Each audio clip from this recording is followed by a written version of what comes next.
madaxweynaha dalka Suudaan Cumar Xasan al-Bashir ayaa wadnaha lagaga qalay cusbitaal ku yaala magaalada caasimadda ah ee Khartoum.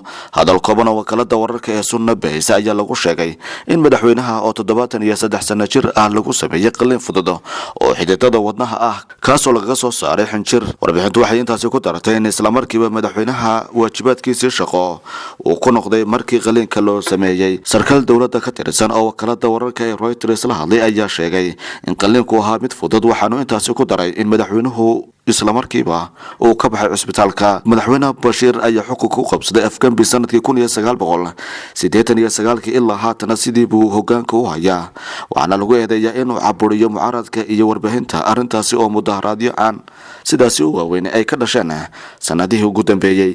al-Bashir waxaa sidoo kale maxkamadda caalamiga ah ee dembiyada ee ICC ay ku eedeysay falal xasuuq ah, dembiyo dagaal iyo kuwo lagu galay aadamaha, eedahaasoo dhammaantoodba uu beeniyay islamarkaana uu dhinac isaga leexiyay.